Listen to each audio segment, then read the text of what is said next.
tarde, boa tarde. É sexta-feira, 22 de novembro, gente. Já estamos quase no final do ano. Hoje é sexta-feira. E sexta-feira é dia de quê? Mais uma dose aqui no Doses Milionárias. E no Mais Uma Dose de hoje, temos uma convidada muito especial, que é a doutora Tainá Cândida. Seu microfone. Ah, sim. O microfone estava longe. Gente, eu já estou sextando, né? Antes da hora. Doutora Tainá Cândida, médica reumatologista aqui do DF. Muito bem-vinda, seja muito bem-vinda, doutora Tainá. Para a gente é um prazer estar com você aqui para falar um pouquinho sobre doenças reumáticas, novas terapias e tratamentos. Tem muitas dúvidas, o pessoal tem muitas dúvidas sobre essa especialidade, né? Me conta um pouquinho. Denise, obrigada pela oportunidade de estar aqui, né? Assim, sextou, nada melhor do que a gente falar um pouquinho do que é novo, né? E só para interagir, assim, entender um pouquinho do que é doença reumática, existem mais de 100 tipos de reumatismo. Então, quando a gente vai falar das doenças reumáticas, a gente fala de um universo imenso de doenças que vão desde as bursites, tendinites, lúpus, espondiloartrites, fibromialgia, que é o tema da vez. Então, tem muita coisa legal para a gente falar e muito tratamento bacana que está vindo por aí. Muito legal. O pessoal fala muito sobre a fibromialgia, como você acabou de citar. A fibromialgia ela é uma questão emocional, não é? O que que pode sinalizar para a pessoa que ela tem fibromialgia? Tá. Vamos lá falar um pouquinho de fibromialgia. Fibromialgia é uma doença reumatológica que causa dor crônica. Então, o paciente que tem dor, principalmente uma dor crônica, não relacionada a um estresse, por exemplo, eu bati o meu pé e eu sinto dor. Não, a dor ela pode vir independente de qualquer outro fator estressante. Associado a alterações do humor, alterações do sono, alterações cognitivas, esse paciente ele tem uma chance sim de ter fibromialgia. Mas veja, dor, alteração do humor, alteração cognitiva, alterações de sono, podem dar em várias outras doenças, não reumatológicas também. Então, a gente tem que ter muito cuidado também, porque nem tudo é fibromialgia, mas também um paciente que pode estar vivenciando esses problemas, ele pode desenvolver, ele pode estar desenvolvendo essa síndrome fibromialgica. Não é da cabeça dele. Entendi. E me fala um pouquinho sobre as novas terapias. O que que tem de novo aí para tratar tanto a fibromialgia como outros problemas reumatoides? Então, o que a gente precisa entender? Dependendo da doença reumatológica, a gente vai ter diferentes tipos de tratamento. Se a gente está falando, por exemplo, de tratamentos de dor crônica, como a fibromialgia, que é uma dor crônica, a gente vai ter desde tratamentos medicamentosos, né? Então, são medicações para controle da dor crônica, que é diferente do controle da dor aguda. Medicações que a gente chama de anticonvulsivantes, antidepressivas. A gente vai ter os tratamentos não medicamentosos para tratamento da dor crônica, e isso é o mais importante, porque se a gente parar para pensar, é multifatorial. Sentir dor é multifatorial. Então, se eu achar que eu tenho uma bala de prata e uma pílula mágica, eu não vou conseguir atingir o objetivo do meu tratamento. O que seriam essas terapias multifatoriais, não medicamentosas? Terapias, psicoterapia, como terapia cognitiva comportamental, terapias de relaxamento, yoga, a tai chi, mindfulness, que está super na moda, que é bem legal, porque tem alguns trabalhos mostrando que o uso do mindfulness vai ajudar no controle da dor crônica. E também a boa e velha atividade física. Não dá para a gente falar em tratamento de dor crônica sem a gente falar de atividade física. E é um tema um pouquinho espinhoso, porque quem tem dor vai ter dor também quando vai fazer atividade física.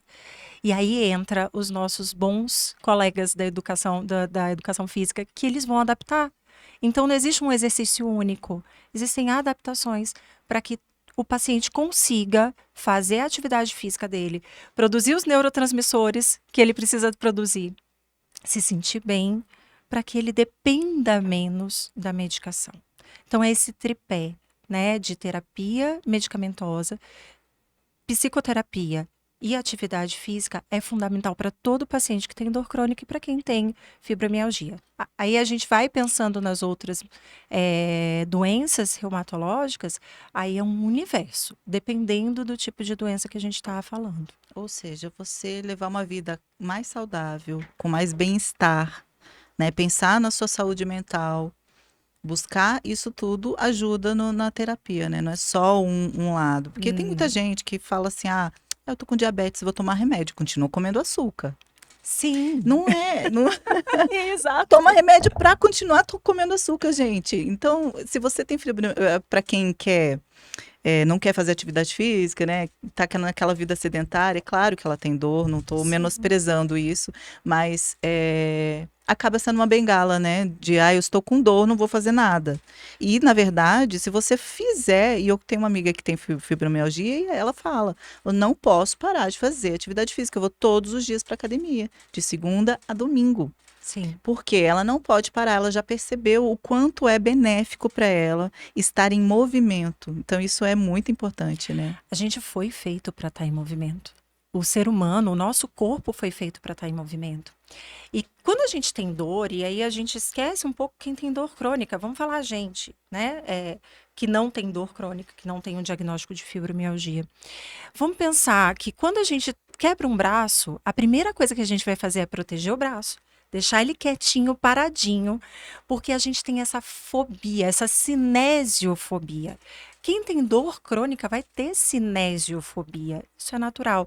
E aí a gente tem que trabalhar, ver os gatilhos, e aí por isso que uma equipe multidisciplinar é fundamental para tratar esses pacientes, porque não vai ser o reumatologista sozinho que vai resolver, ou o médico da dor, ou o fisiatra, vai ser uma equipe que vai estar em prol desse paciente para trabalhar, diminuir medos, né? A gente vai reconstruir, a gente vai rever conceitos que o paciente tem, muitas vezes que ele aprendeu ao longo da vida, do que é sentir dor, de como é lidar com a dor dele, para que a gente consiga ganhar, passinho por passinho, uma melhor qualidade de vida.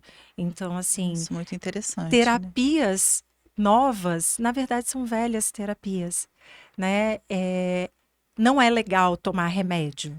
Não é. Xarope é amargo, remédio custa caro. A atividade física é mais ou menos isso. No começo, não vai ser legal. Vai ser amargo. Muitas vezes vai custar caro, vai custar o seu tempo, vai custar um pouco de dinheiro, mas é necessário. E aí, não existe também uma única atividade física. Ai, eu só posso fazer X, só posso fazer Y. Não. Você vai fazer baseado numa estrutura que vão montar para você, do educador físico, do fisioterapeuta, você vai fazer aquilo que você vai conseguir. E aos pouquinhos você vai ganhando. Você vai ganhando melhor qualidade, vai ganhando mais movimento e vai vendo que a sua dor vai diminuindo. Muito interessante, doutora.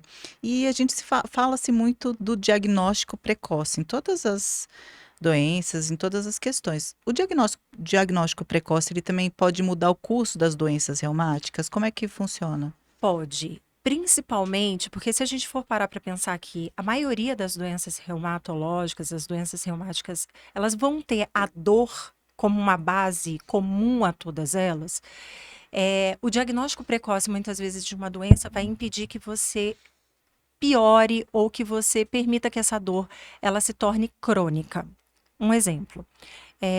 Eu tenho um diagnóstico precoce de artrite reumatoide, que é uma doença que causa dor nas pequenas articulações, com limitação articular, com rigidez articular, principalmente pela manhã. Essa rigidez ela tende a melhorar ao longo do dia. Então, é uma dor que vai começar pela manhã, ao longo do dia ela melhora com a atividade física. Na hora que o corpo dá aquela esfriada, ela volta a piorar. Isso é uma dor inflamatória. Eu consegui ter um diagnóstico rápido de uma artrite reumatoide, eu tento diminuir a evolução do meu cérebro para que, além da dor inflamatória, eu desenvolva uma sensibilização central, desenvolva uma dor crônica que eu também vou ter que tratar no futuro. Além disso, eu vou diminuir as deformidades que podem acontecer. Então, nas doenças inflamatórias, se eu tiver um diagnóstico assertivo e começar um tratamento rápido, eu vou diminuir a possibilidade de sensibilizar meu cérebro para se tornar uma dor crônica e a possibilidade de diminuir a possibilidade de uma deformidade. E é fácil o diagnóstico nessa área reumatológica? Não. Eu brinco sempre que nasce um reumatologista, nasce uma dúvida. E a beleza da reumatologia é juntar as pecinhas do quebra-cabeça. Nem sempre eu vou ter todas as pecinhas do quebra-cabeça no mesmo, ali na hora que eu quero. Às vezes eu preciso acompanhar esse paciente com mais carinho, com mais cuidado, mais intervalos mais curtos, para eu ter um diagnóstico assertivo.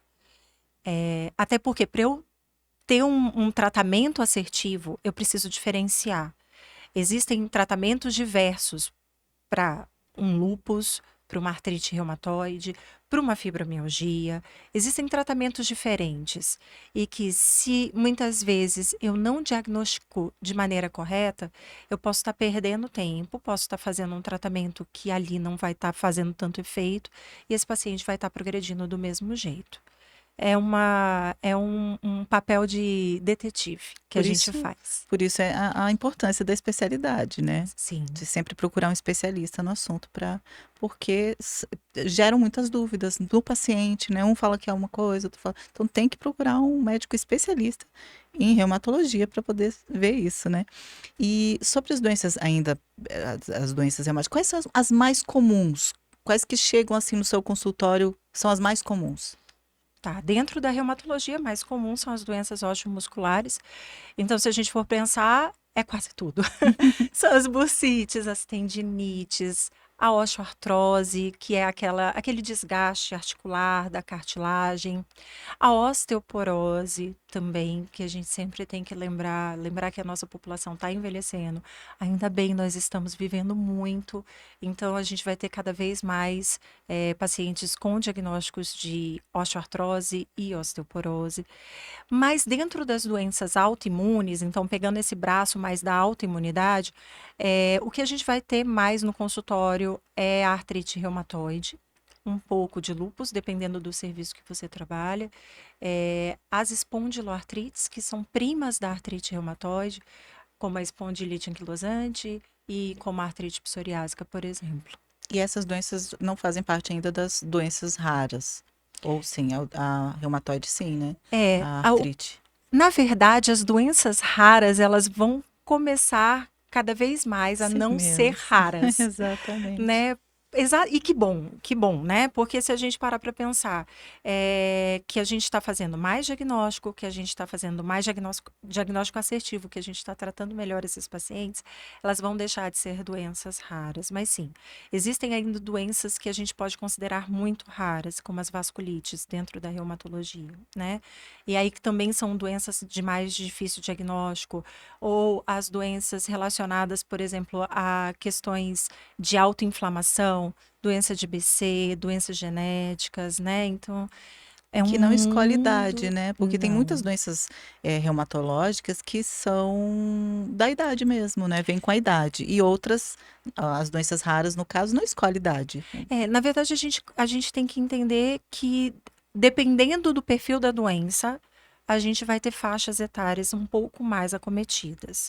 Não que, por exemplo, crianças não vão ter problemas, e crianças têm problemas reumatológicos, principalmente quando a gente tem um perfil da doença mais genético, né, de fundo mais genético, ou de fundo mais autoinflamatório. Então, essas crianças, elas sim vão ter mais chance de ter determinados tipos de doença do que nos adultos. Por isso que é importante o reumatologista pediátrico também numa equipe, né, e nos hospitais. E a gente vai ter, por exemplo, doenças que são mais autoimunes, que têm um fundo genético, mas também que tem um fundo de lesões associadas, gatilhos associados que a gente tem ao longo da vida, seja infecciosos, seja tabagismo, seja estilo de vida, e que aí a gente vai ter faixas etárias. Por exemplo, o lúpus, a gente vai ter mulheres mais jovens sendo acometidas, ali por volta de seus 20, 30 anos. Na artrite reumatoide, vai estar ali por volta dos 30 anos, mais ou menos. A gente vai ter doenças que vão ser muito prevalentes em mulheres. Lúpus, por exemplo, artrite reumatoide, por exemplo. Outras já vão ser mais prevalentes em homens, né? A gota, por exemplo, que é uma doença reumatológica e que geralmente a gente vai ver mais em homens, principalmente homens mais jovens, com um perfil familiar de ácido úrico mais elevado. Então depende da doença. Entendi. E sobre assim, expectativas de tratamento, o que que você vê aí de expectativas para tratamentos curativos, não paliativos? Tem alguma coisa nessa linha? É muito bacana, né? É muito legal quando a gente vai ver o pipeline, né? Todo o perfil de drogas e de medicações que está vindo na reumatologia. A gente falar de reumatologia hoje é totalmente diferente do que a gente falar de reumatologia há 20, 30 anos atrás. As moléculas, elas estão sendo muito mais estudadas para vários tipos de doença. A gente está sendo muito mais alvo específico, o que diminui os efeitos colaterais, né, das medicações. Então, em vez da gente estar dando um tiro de canhão, a gente está sendo mais sniper. A gente consegue ser mais assertivo e a gente consegue tratar. Hoje, eu não consigo falar de cura nas doenças autoimunes da reumatologia, mas eu falo de remissão prolongada, ou seja, o paciente ficar com um mínimo de medicação ou até sem medicação por um tempo muito grande. É a doença dormir, ela deixar de estar ativa. E a gente está vendo isso cada vez mais. A gente está vendo hoje, por exemplo, terapias muito específicas que a gente já está pegando emprestado, por exemplo, da Onco e da Hemato, de mudar o sistema imunológico do paciente. Por exemplo, as Olha que terapias de legal. CAR-T-cell, né? Então, tem muita coisa nova. E Isso é dar mais qualidade de vida para o paciente, né? muito mais. E assim, a gente quem sabe, daqui a pouco a gente falar É em quase cura. cura, é quase cura E isso a que você gente, está quem falando. sabe, falar em quase cura, a gente não pode perder um pouco da esperança. Mas o que hoje a gente precisa fazer com os nossos pacientes é a medicina personalizada, né? A medicina em que eu vou olhar para o paciente, eu vou olhar todas as nuances biosociais dele para tentar dar o melhor tratamento possível. Isso é a medicina personalizada. O nosso futuro talvez seja a gente pegar também a inteligência artificial, trazer junto com uma avaliação, por exemplo, de qual medicação que seria melhor para esse paciente, que ele responderia melhor, falar um pouco também sobre outras áreas do corpo dele que podem estar influenciando. Então, a gente vai falar muito sobre o papel do intestino, né, na influência da doença, na influência da resposta da doença. A gente juntar tudo isso num bolinho, junto com a inteligência artificial e falar assim, tá aqui seu tratamento. Ai, Talvez que esse legal. seja o futuro. Mas hoje a medicina personalizada e eu olhar o contexto social, eu olhar o contexto psicológico, eu olhar a doença, o tipo de doença, e aí a gente, junto com o paciente, escolher o melhor tratamento, eu acho que isso é fundamental. Isso a gente já está vivendo. Como você falou agora, Tainá, sobre tecnologia, né? Você falou de inteligência artificial, você falou de personalizar o atendimento para o paciente. Isso é muito interessante, porque depois da pandemia, eu acho que a telemedicina, ela ajudou muito nisso, né? Nessa personalização, porque a pessoa, o paciente vai ali no consultório, ali, às vezes ele não fala tudo que ele precisa falar, e talvez ali um atendimento em telemedicina, ela está num lugar confortável na casa dela. Como é que é isso? Como é que a telemedicina tem ajudado no acompanhamento desses pacientes? A telemedicina ela está encurtando, né? Ela está encurtando distâncias, principalmente em áreas em que o reumatologista não pode atuar diretamente. Ela vai ajudar bastante, ela vai ajudar, por exemplo, numa pós-consulta, né? Porque muitas vezes dentro de uma consulta a gente não consegue tirar todas as dúvidas necessárias. Então eu vejo o papel da telemedicina como esse encurtar distâncias para que a gente tenha o quebra-cabeça, as pecinhas sendo colocadas de maneira mais rápida, né? O quebra-cabeça sendo montado de maneira mais rápida.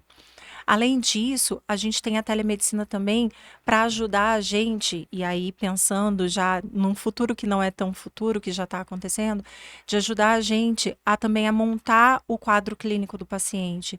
Então, dentro da telemedicina, eu já consigo ter acesso às medicações que o paciente usa, eu já tenho acesso aos exames que o paciente usa de uma maneira mais rápida, que muitas vezes ele esquece ali no consultório e que ele vai me trazer depois. Eu acho que tem o seu papel. Não vai substituir o olho no olho, não vai substituir o segurar na mão do paciente, não vai substituir o toque e o nosso exame físico, que é muito importante. Mas dá para encurtar um pouquinho e dá para facilitar pelo menos o pós-consulta. E tem doenças que não podem esperar, né? Uma próxima consulta, um próximo encontro. Então é muito interessante isso, né? Como a telemedicina ela avançou, principalmente depois da pandemia, né? Ajuda bastante. Doutora, muito obrigada pela sua presença, pela sua participação aqui no nosso programa. É uma honra ter você aqui, tirar tantas dúvidas, e eu tenho certeza que o nosso público tem mais dúvidas para tirar. Então, eu queria que você deixasse aqui um recado. Quando que as pessoas devem procurar um reumatologista? O que que ela está sentindo? Quais são os sinais? Fala um pouquinho sobre isso. Eu acho que uma frase que é muito importante é: sentir dor não é normal. Não é normal sentir dor. Então, se você está sentindo dor, procura um especialista. Procura o reumatologista, procura o clínico, mas não ache que sentir dor é natural. Não deixe a sua dor piorar, não deixe a sua dor cronificar. Acho que é basicamente isso, para a gente ficar na memória, para que o reumatologista seja acessado cada vez mais rápido. Viu, pessoal? Não sinta dor aí, fica quietinho, não. Vai procurar um médico. Muito obrigada. Deixa nessa câmera 4 aqui, deixa o seu Instagram, os seus contatos, se você quiser, se tiver um site, alguma coisa, deixa aí para os nossos espectadores. Antes de mais nada, eu queria agradecer a oportunidade. A gente falar de um mundo nesse intervalinho de tempo, e assim, eu me coloco à disposição. Pode seguir doutora Tainá Carneiro, né, no Instagram. E lá a gente vai falar um pouquinho da minha vida, né, dos meus hobbies e também muito da reumatologia, que é uma paixão e que é cada vez mais importante a gente estar difundindo essa especialidade. Muito obrigada, gente. A gente já volta com mais uma dose por aqui.